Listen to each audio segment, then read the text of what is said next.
Bueno, vamos a abrir nuestras Biblias en 2 de Timoteo, capítulo 4, versículos del 1 al 8.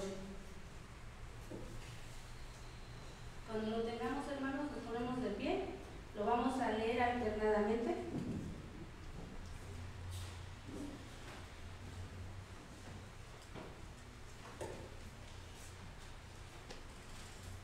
Y dice la palabra de Dios: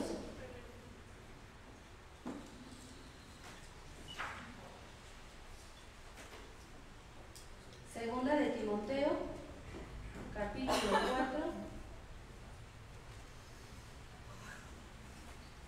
del 1 al 8. Te encarezco delante de Dios y del Señor Jesucristo, que juzgará a los vivos y a los muertos en su manifestación y en su reino. Que predique la palabra, que enseñes a tiempo y fuera de tiempo, redarguye, reprende, exhorta, consola con paciencia. Porque vendrá tiempo cuando no sufrirán la sana doctrina, sino que teniendo comezón de oír, se amontonarán maestros conforme a sus propias concupiscencias. Y apartarán de la verdad de Dios, pues serán atrapados. Pero tú sé sobrio en todo, soporta las aflicciones, haz obra de evangelista, cumple tu ministerio. Porque yo ya soy para ser sacrificado, el tiempo de mi partida está cercano.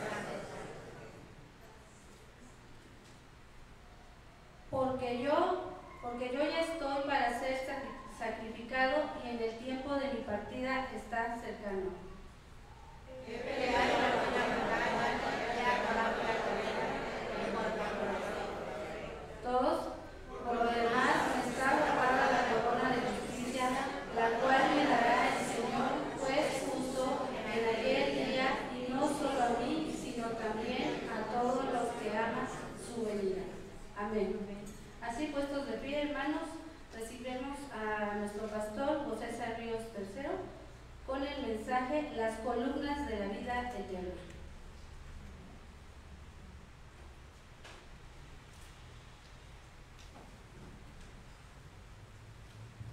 Gracias a Dios.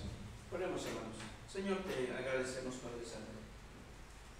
Este día, Señor, tú nos lo has dado y rogamos tu bendición para que continuemos, Señor, gozando de tu presencia y siendo alimentados, Padre, por tu Santo Espíritu. Gracias, Señor, por atender a cada uno. Queremos suplicar tu bendición para meditar en tu palabra y que ella, Señor, hable a nuestro corazón y que nos siga enseñando y ayudando. Pedimos tu permiso y tu bendición, Señor. En el nombre de Cristo Jesús. Amén. Amén. Gloria a Dios. Pueden sentarse. Bueno, gracias a Dios. ¿Cómo están? Bendecidos. Bendecidos, bendecidos. Bendecidos. Cuando un pastor se tarda en empezar es porque está nervioso. Bueno, ¿sus casas tienen columnas o no? Todas las casas, ¿verdad? Todas las construcciones. ¿Esta construcción tiene columnas? ¿Cuántas serán? 2, 3, 4, 5, 6, 12. Por lo menos las que se ven 12 columnas. ¿Y para qué son las columnas? ¿Por qué debe llevar columnas? Una casa, un edificio, una construcción. ¿Para qué? No escuché nada.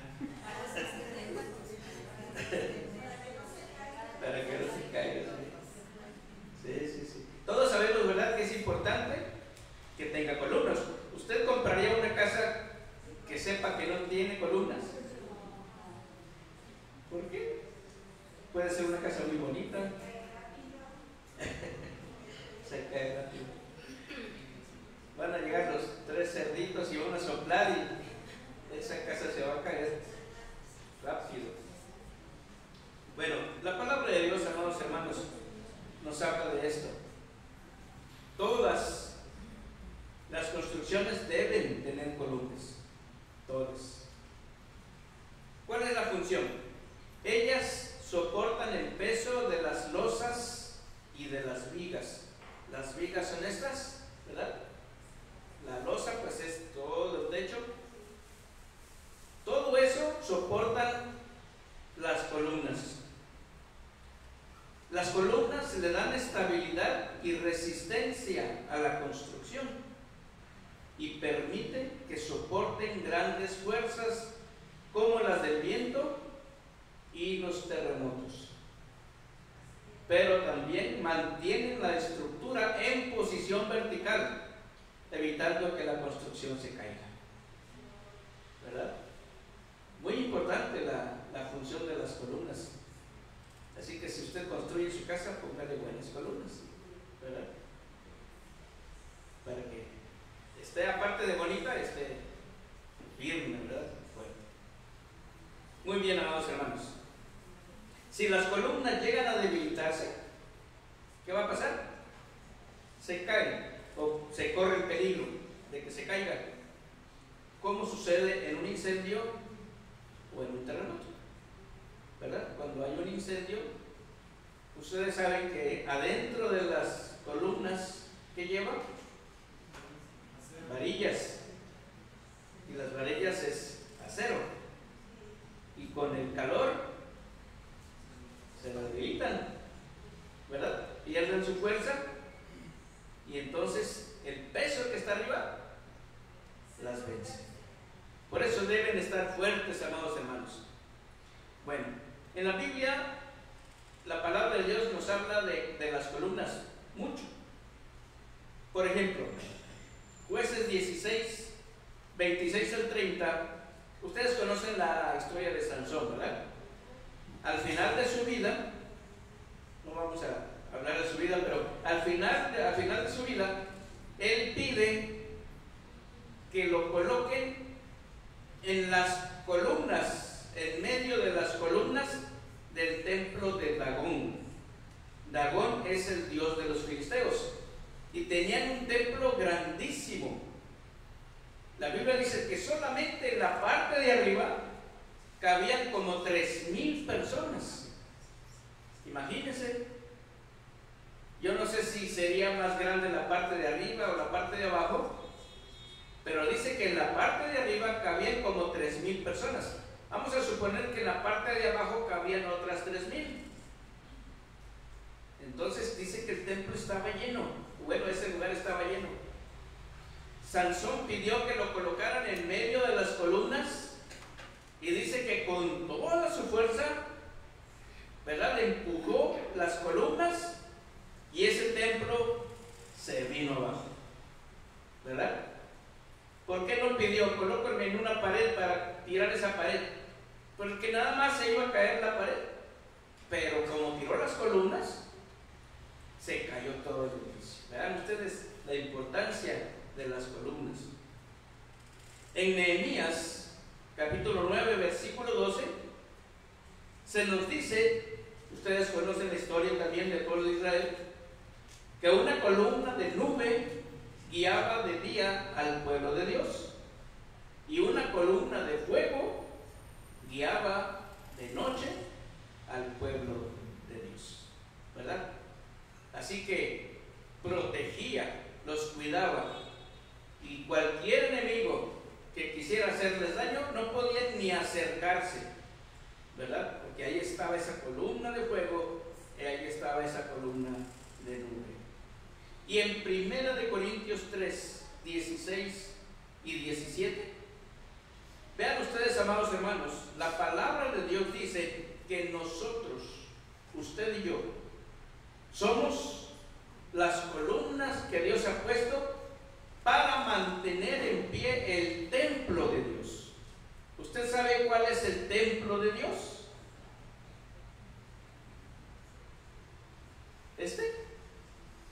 La primera iglesia del Nazareno, Jalapa. ¿Cuál es templo de Dios. Somos cada uno de nosotros, porque la Biblia dice que somos el templo del Espíritu Santo. Ese templo, ese edificio, no hecho de manos, dice la palabra de Dios, ¿necesita columnas? ¿Sí o no? Por supuesto que sí. Entonces, amados hermanos, ¿cuáles son las columnas que necesita el templo del Espíritu Santo? ¿Cuáles son las columnas que necesita la vida espiritual de cada uno de nosotros? ¿Cuáles son? ¿Qué función tienen? En general, ya sabemos, amados hermanos, la función de las columnas.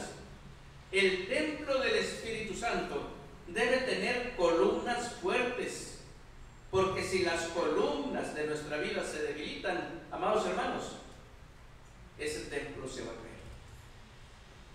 Ninguna construcción puede permanecer en pie si sus columnas no tienen la fuerza necesaria para sostenerlos. ¿Estamos de acuerdo en eso? Ninguna, ya sea física o espiritual. Amén. Por eso, amados hermanos, ¿cuál es la función de las columnas del templo de Dios?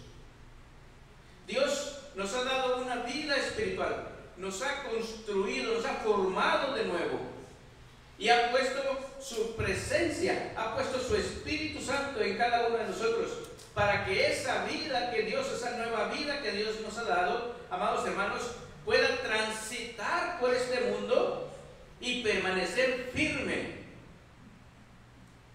sin peligro de que se caiga. Porque así como en un edificio tiene que aguantar, como un edificio tiene que aguantar las fuerzas de la naturaleza, ¿verdad? ¿A cuánto les tocó la lluvia de ayer? ¿Verdad? A ver, salga un poquito, así como estaba lloviendo ayer, con ese viento y con ese granizo tan grandote, ¿verdad? Los truenos, a ver, salga un poquito ahí. ¿Saben ustedes, amados hermanos? A mí me fascina cuando llueve así. Me gusta, admiro mucho al Señor. Y dentro de mí digo, Señor, a ver, que alguien se meta contigo. A ver quién es el valiente que se va a poner enfrente. No hay nadie. El Señor puede hacer lo que quiera, porque Él es el Todopoderoso. Por eso, amados hermanos, las columnas que Él ha puesto en nosotros deben de ser cuidadas. Siempre tenemos que estar viendo, ¿verdad?, que no se deterioren, que estén completas, que estén pintaditas, para que cumplan con su función. Si usted supiera que las columnas de este templo tuvieran problemas, ¿usted vendría? Si usted supiera que, ¿cómo se llama la autoridad que revisa? Protección Civil. Si usted supiera que Protección Civil puso un anuncio allí que diga, este edificio está en riesgo de caerse, ¿usted vendría? Aunque sea la casa de Dios, aunque sea el templo, no viene. Y decimos por seguridad, ¿verdad? No es miedo, es precaución, ¿verdad? Pero entonces, amados hermanos, de esa misma manera, las columnas del Hijo de Dios, que están en la vida del Hijo de Dios, debe cumplir con la función para la que fueron diseñadas. El templo de Dios debe de cumplir con la función para la que fue diseñado. Por eso lo que hacemos aquí, amados hermanos, todo lo que hacemos aquí, y así está estipulado ante gobernación, es para el culto público a Dios. Aquí no hacemos ninguna otra cosa más que adorar a Dios. Actividades que están relacionadas con el servicio a Dios, con el proclamar la palabra de Dios. De esa misma manera, amados hermanos, un hotel, por ejemplo, tiene que funcionar como hotel. Y sus columnas van a sostener ese edificio para que funcione como hotel. Si un edificio, si una construcción fue hecha, amados hermanos, para poner allí una cantina, va a funcionar como cantina. Y las columnas que le pongan allí van a sostener esa construcción que fue diseñada para una cantina. Amados hermanos, si Dios le dio a usted una construcción nueva en su corazón, ¿va a funcionar como cantina? ¿Cómo qué debe funcionar? Como templo del Espíritu Santo. Y sus columnas deben estar fuertes. Bueno, amados hermanos, hemos leído 2 de Timoteo capítulo 4. Y las columnas que tenemos nosotros como templo del Espíritu Santo tienen esta función. Vean ustedes, versículos 1 y 2. Dice: te encarezco delante de Dios y del Señor Jesucristo, que juzgará a los vivos y a los muertos en su manifestación y en su reino. Vean ustedes cuál es la función. Número 1, que prediques la palabra, que instes a tiempo y fuera del tiempo, que redargullas, que reprendas, que exhortes con toda paciencia y doctrina. Esto es, amados hermanos, lo que nosotros debemos estar haciendo para que ese edificio se mantenga firme y en pie. ¿Para qué estamos dedicando el templo de Dios? ¿A qué se dedica el templo de Dios? En ese templo que es su vida, que es su cuerpo, amados hermanos, ahí debe de estar la presencia de Dios, porque fue consagrado para eso. Es como este templo, pero está dentro de su corazón. Allí usted alaba a Dios, ahí usted lee la palabra de Dios, ahí usted comparte la palabra de Dios. No se ocupa para ninguna otra cosa. Amados hermanos, dice el versículo 5: sé sobrio en todo, soporta las aflicciones, haz obra de evangelista, cumple tu ministerio. Es lo que le está diciendo el apóstol Pablo al pastor Timoteo. Haz lo que debes hacer, porque para esa función estás. Entonces, amados hermanos, si este templo fuera usado para cualquier otra cosa que no fuera el culto público, Gobernación ya lo hubiera cerrado o ya lo hubiera agarrado, porque esto ante Gobernación está registrado como un edificio que será ocupado para el templo público. Si usted no ocupa su vida, su cuerpo, su templo que Dios le dio, si usted no lo ocupa para darle a Dios la honra y la gloria, para mantener firme su fe, amados hermanos, alguien va a venir y lo va a ocupar para otra cosa.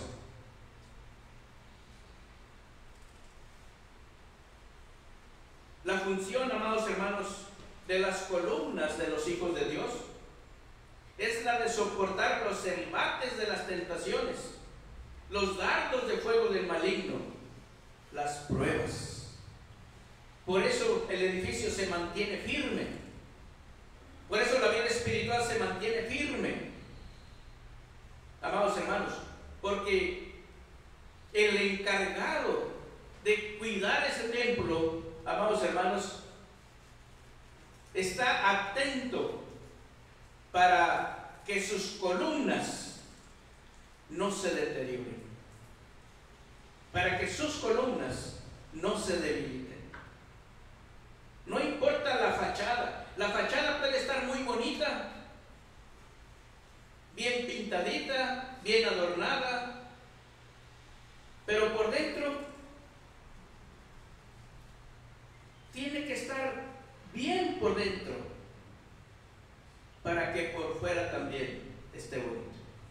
Por eso, amados hermanos, San Mateo 7, del 24 al 27, nos dice que las columnas de la vida espiritual de los hijos de Dios soportan el embate de la lluvia, el embate de los ríos, el embate de los vientos, y no se cae porque está fundada sobre la roca. Amados hermanos, una de las funciones principales de las columnas es que ese peso tan grande de la losa, ese peso tan grande de las vigas, amados hermanos, ese movimiento que pudiera tener ese edificio por el embate de algún incendio o de algún terremoto, ese esfuerzo, amados hermanos, lo envían hacia la cimentación. Esa es una de sus funciones principales. Por eso, amados hermanos, también se habla, dice el Señor, que ese edificio debe de estar fundada sobre la roca, la cual es Cristo. Y el templo, amados hermanos, es donde habita el Espíritu Santo.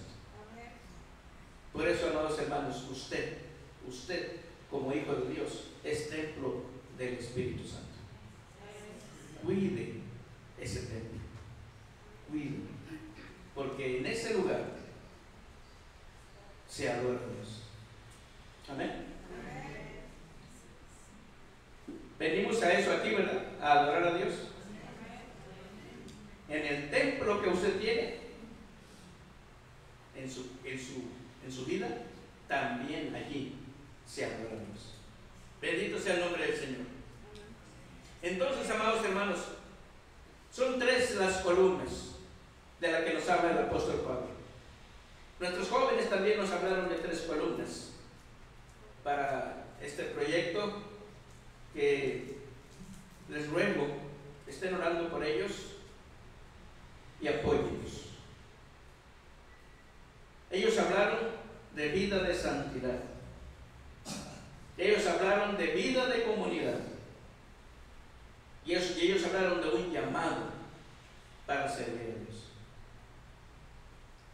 ¿Están de acuerdo en orar y en apoyar a nuestros jóvenes?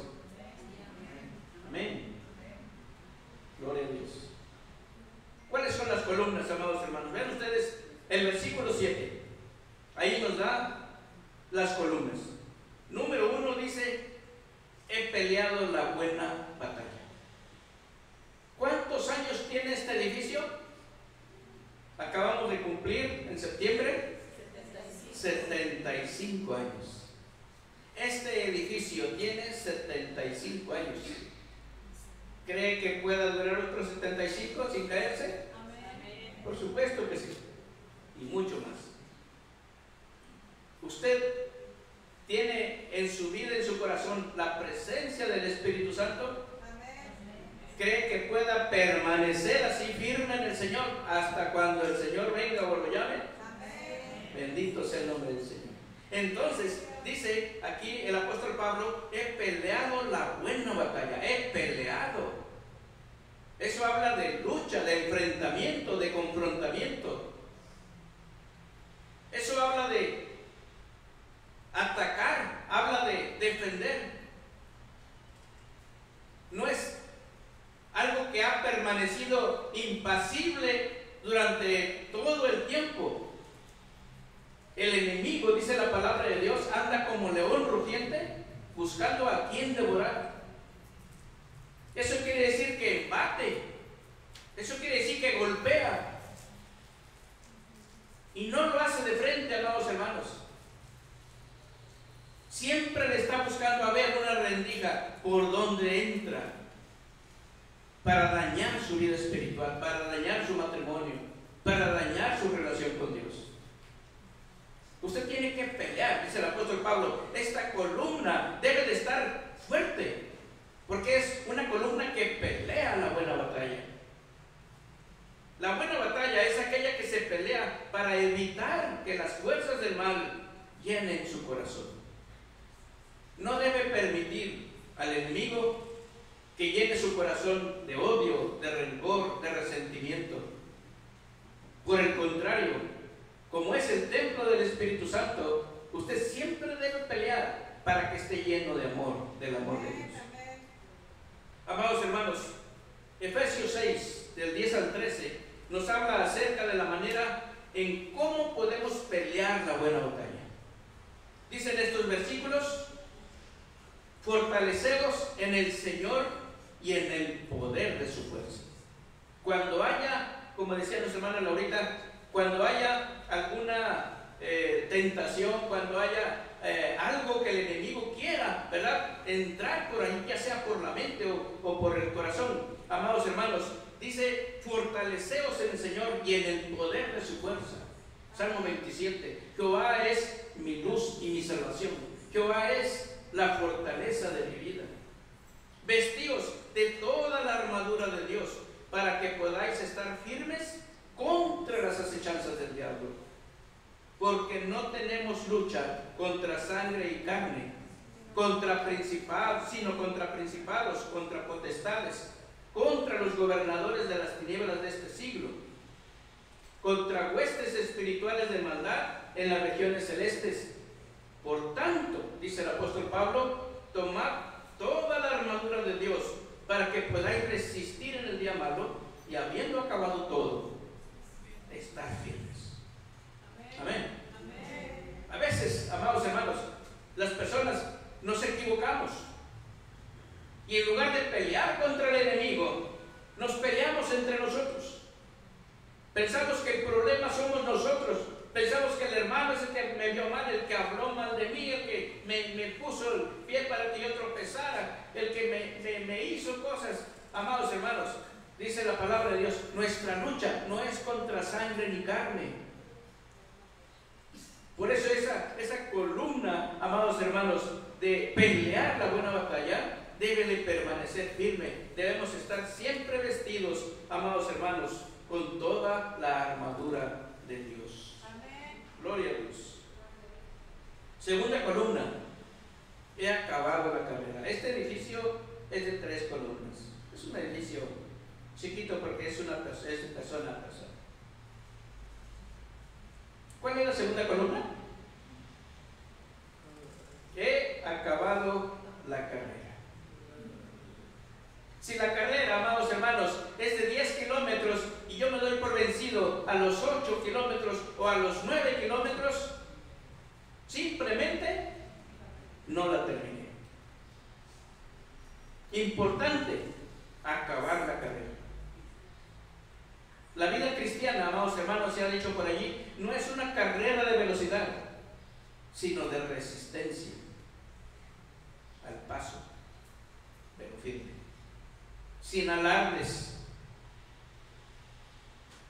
sin andar hablando a los 4 vientos de que yo soy muy bueno y de que yo soy muy cristiano y de que a mí el diablo no me hace nada.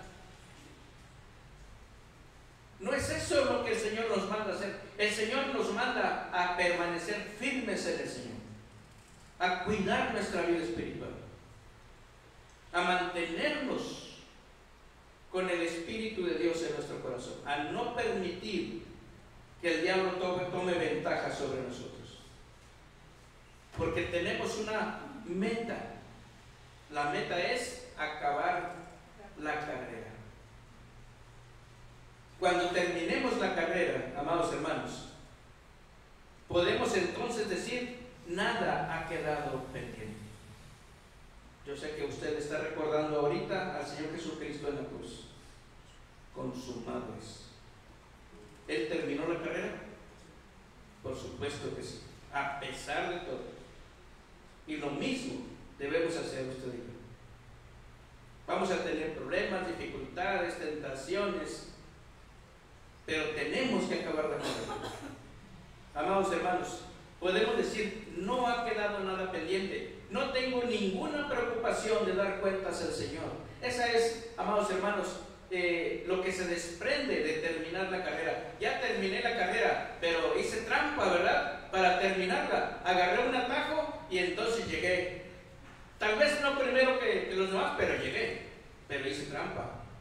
No, amados hermanos, en la vida cristiana no se hace trampa. Tenemos que ir por el sendero que Él nos ha marcado.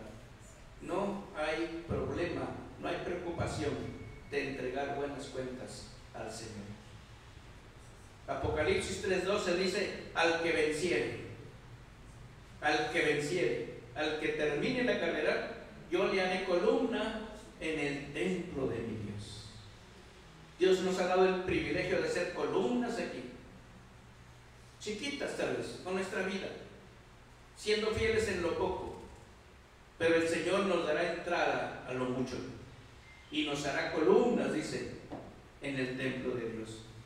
Nunca más saldrá de allí. Escribiré sobre él el nombre de mi Dios y el nombre de la ciudad de mi Dios, la nueva Jerusalén, la cual desciende del cielo de mi Dios, y mi nombre nuevo. Hay unas hermosísimas y grandes promesas para todo aquel que se esfuerza, amados hermanos, en vivir una vida cristiana, feliz, gozosa,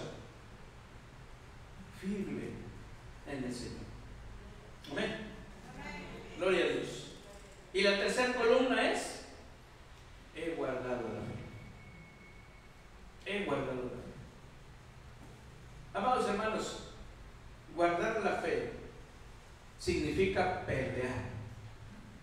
Significa no dejarme engañar. Significa identificar cuando lo que alguien me está diciendo proviene de Dios o no proviene de Dios.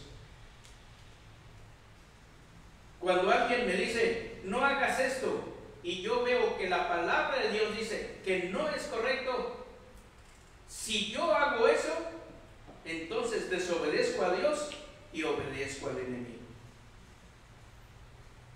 Por eso, amados hermanos, cuando el Señor Jesucristo fue tentado, Él le dijo al diablo, no tentarás al Señor tu Dios.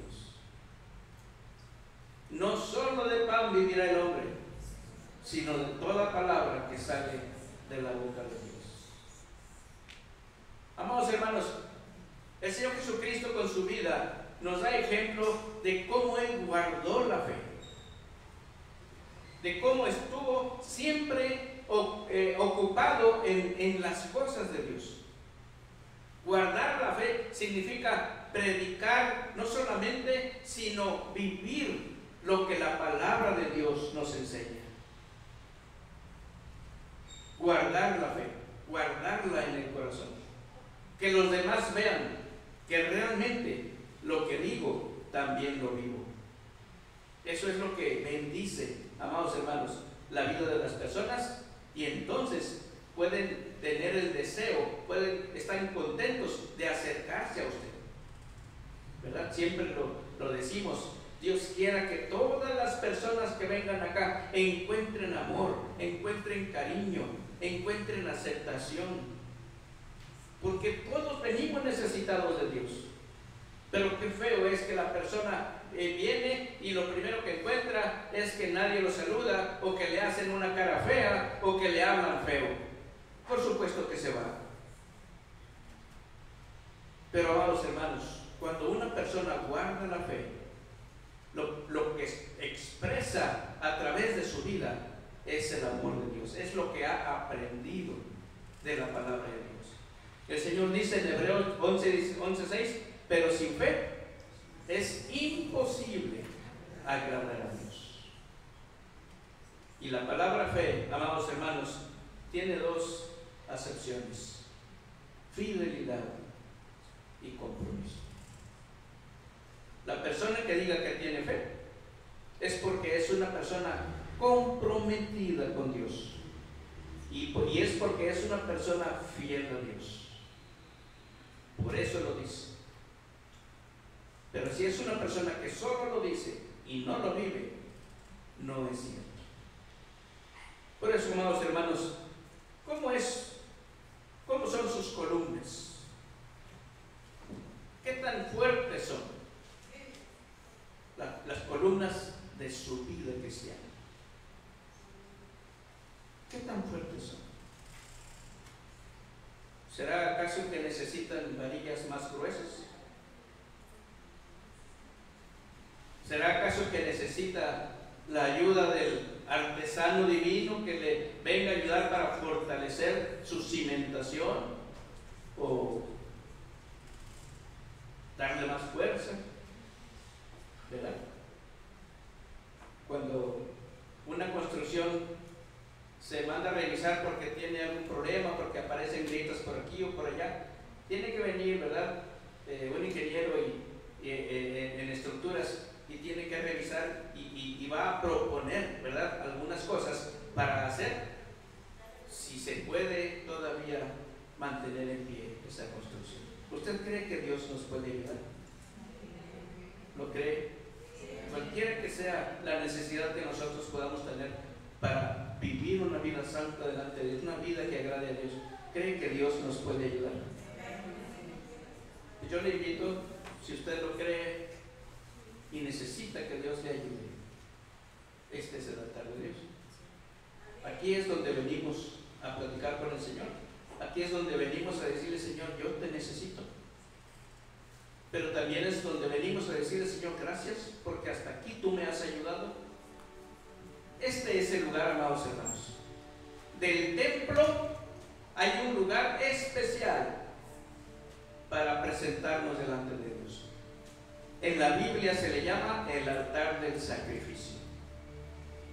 Es el lugar en donde venimos y nos ofrecemos a Dios en sacrificio vivo, santo, agradable a Dios de manera racional.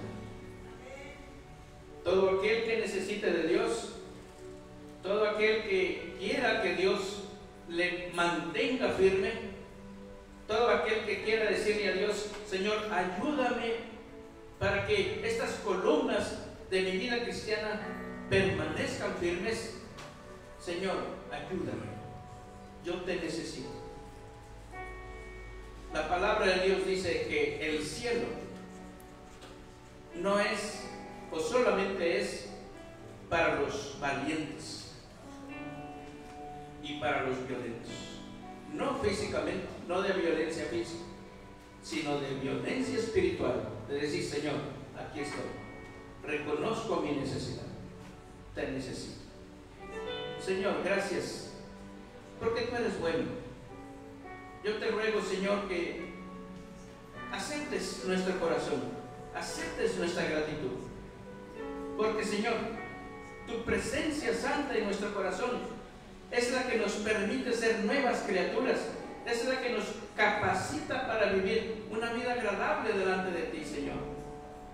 Te doy gracias, pero siempre necesitamos de ti, porque mientras estemos en esta humanidad, siempre vamos a tener equivocaciones, siempre, Señor, vamos a tener errores, Señor, vamos a cometer, Señor, algunas cosas que tal vez no las queremos hacer, pero, Señor, nuestra mente es finita, nuestro entendimiento es finito, y siempre, Señor, te vamos a necesitar. Y por eso estamos aquí, porque reconocemos, Señor, tu señorío en nuestra vida. Reconocemos, Padre, que tú eres el dueño de nuestra vida. Tú eres el que nos ha formado, el que nos ha construido de nuevo y nos ha puesto columnas fuertes. Y ahora este templo está a nuestro cuidado. Ayúdanos, Padre, para mantenerlo bonito, firme delante de ti. Ayúdanos, Señor, para caminar contigo.